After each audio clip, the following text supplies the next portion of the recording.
Alright, this is going to be a quick one. There's really not much to say about this specific model. Sorry for the bad lighting. It's the middle of the night and this room has terrible lighting even during the day. There is a window that way that I usually open for sunlight, but it is not available right now because it is the middle of the night. So, this is the Buck 389 Canoe. Get it out of the box here. It comes in your standard yellow and black Buck box. And it has the message from Buck and the famous forever warranty, which is probably the only good thing about this knife, is that it has a forever warranty. So that is that. Set that off to the side. There's the knife.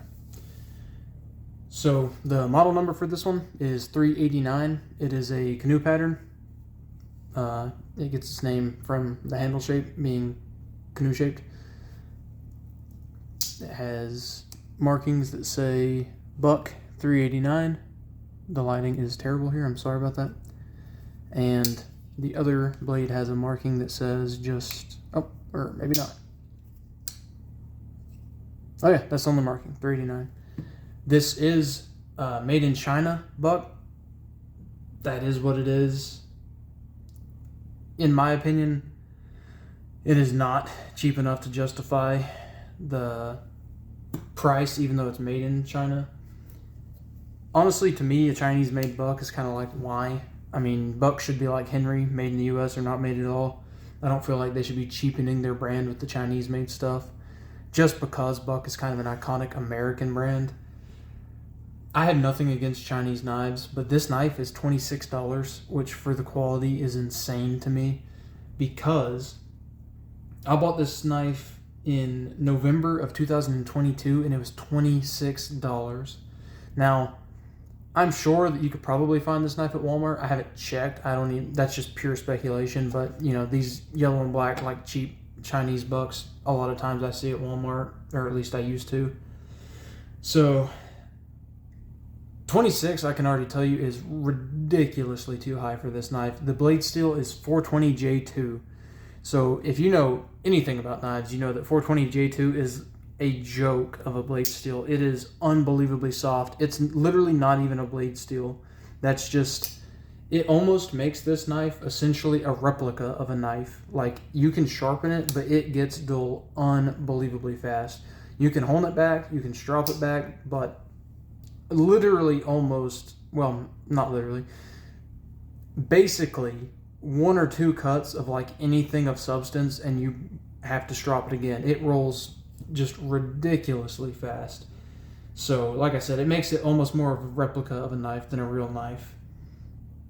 And you know, it is a slip joint, and in my opinion, for me to carry a slip joint, it needs to be damn good. This one, you know, slip joints, they have no lock, no clip. It's just not a great design for EDC in 2024, or, you know, the past 20 years really, since, you know, clipped knives came around with locks. The blades are almost too short to be of any real use, at least for me, like with the job that I have and the things that I usually have to cut day to day. I found myself like wishing I had a longer blade, even with the longest of the two blades. It is nice to have two. You know, that is the cool thing about the old slip joints, is you have a backup blade that you can keep sharp, or you can let your main use blade, that can be the one that you let other people use, because, you know, non-knife people always tend to screw up our blades, or at least our edges.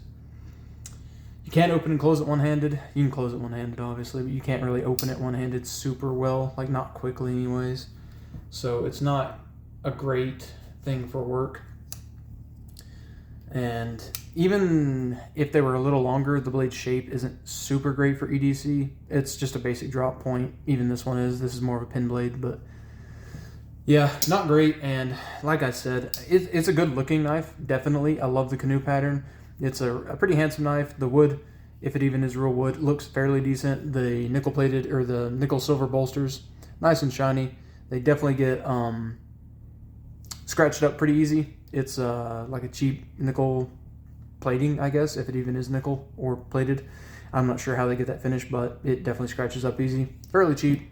Not reflected in the price. $26 for this is kind of insane. I definitely think even Chinese-made Rough Riders are much cheaper for better quality. So in general, I would say definitely I don't recommend this knife. $26 is insane. Even if it was $15, I wouldn't buy it. I wouldn't recommend it for EDC use.